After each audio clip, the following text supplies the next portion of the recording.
Manuel, mas importante to kaysa sa tuba mo. Ang tiyong mo, sinundan ko. Tiyang na siya ngayon.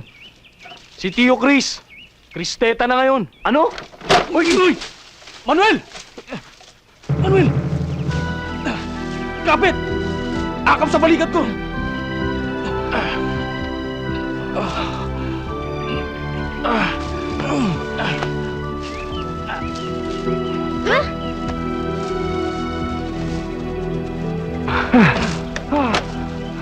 Ano ba? Dahan-dahan lang. Sigurado ka ba?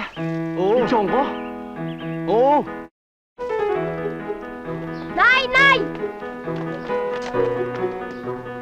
Nakita po namin si Kuya Manuel tsaka si Kuya Willie. Nag-aalikan. Nagyayakapan. Lips to lips pa nga po eh. Hoy, masama sa batang nagsisinungaling. Totoo po yun, Aling Di po kami nagsisinungaling. Next month. Nakita po namin sa karitan. Ano? Tama palang usap-usapan, hindi lang pala ang tiyong ni Manuel, pati pala si Manuel, dalawa na pala sila. Talaga? Oo, naku, hindi naman siguro. Si Manuel, bakla? Ano si Manuel bakla? Ha? Gandang lalaki, bakla si Manuel? Bihira talaga. Ang gwapo-gwapo. Talaga? Manuel? Ay, crush ko pa naman dati yan. Ay, naku, wala pala. Ay, naku, sige. Mari, alam mo ba si Manuel bakla? Ano si Manuel bakla? Oo, bakla. Ay, seryoso. Hoy, alam mo ba yung amo mo si Manuel bakla? Ano? Oo. Si Manuel bakla? Oo, balitang balita.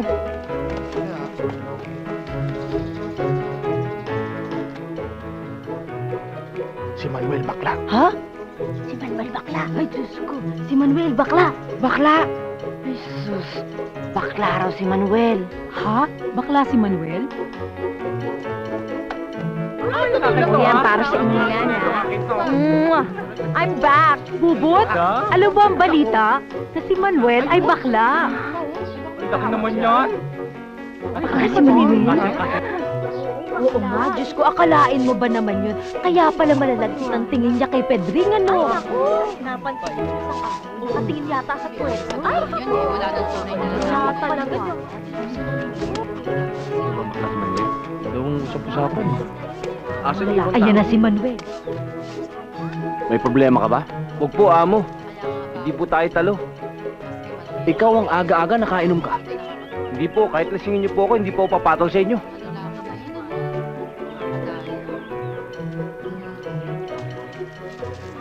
Yung ibang tao. Hindi nga ako makapaniwala nung mabalitaan kong bakla siya. Ay, nabigla akong talaga. Ang gwapo-gwapo pa naman yun.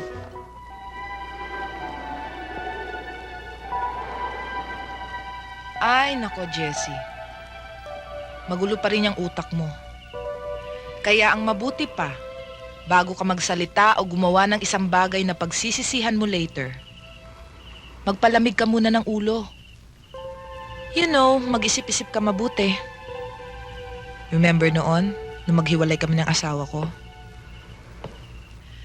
Kesyo, ayoko nang mabuhay, bla bla bla, etc. etc. Di ba ikaw yung nag-advise sa akin nung tumakbo ako sa'yo? Sabi mo, no rash decisions, take it easy, hinay-hinay lang, di ba? I know. Kaya nga ako nandito eh. Kahit naman bihira tayo magkita, wala naman akong ibang matakbuhan kundi ikaw. Kaya nga dito ko naisipang magpalamig at makapag-isip-isip.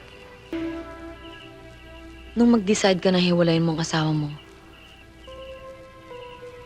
hindi ka ba nang hinayang sa mga panahon na pinagsamahan ninyong dalawa? Yung bang nakilala mong asawa mo, magbibilang ka din naman ng panahon bago mong malaman kung talagang mahal mo siya, di ba?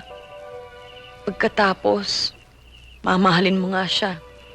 Hanggang sa dumating yung panahon na para bang buong buhay mo umiikot na lang sa kanya. Na wala ka ng ibang iniisip kundi siya. Hindi ba parang nakakahinayang na parang bula na lang siyang nawala sa buhay mo? Ba't bang mga lalaki pare-pareho? Alam mo, minsan tuloy, nagdududa na ako sa sarili ko eh. Baka nga ako may diferensya. Napag-usapan na natin to nung araw, di ba? Na ang lahat ng bagay dito sa mundo may kasukat. Tulad ng araw, kasing haba ng gabi. Taglamig, may kasukat na tag-init.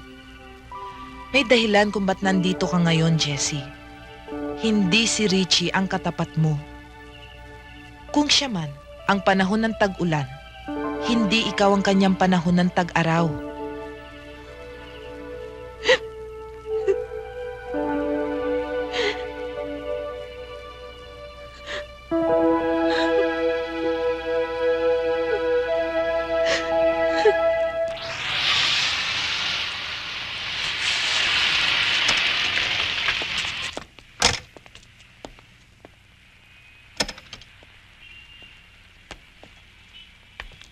Ginagawa mo akong laruan!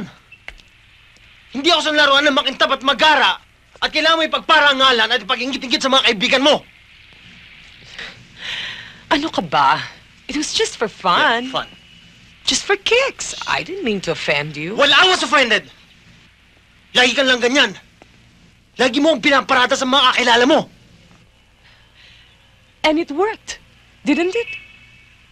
Dumami mga kakilala mo. Nadagdagan ang mga kliyente mo. Ang mga kliyente natin. Akala mo ba kung hindi dahil sa mga plastic parties na ganito mabebenta ang mga kabayo natin? Ang mga products ng asyenda mo? Hindi. Look, do you think kaya nagpapaparty ang mga mayayaman at dumadalo ang mga iniimbita ay just for the simple pleasure of it? Of course not. Business din yon, Edwin. That's where you meet people. And meeting people is the core of any business. So, if you want to be successful, kailangan mapansin ka. At para mapansin ka, kailangan mong pumarada. Kaya huwag kang magdamdam kapag pinaparada kita. Dahil yun ang simula ng tagumpay mo. Tagumpay natin.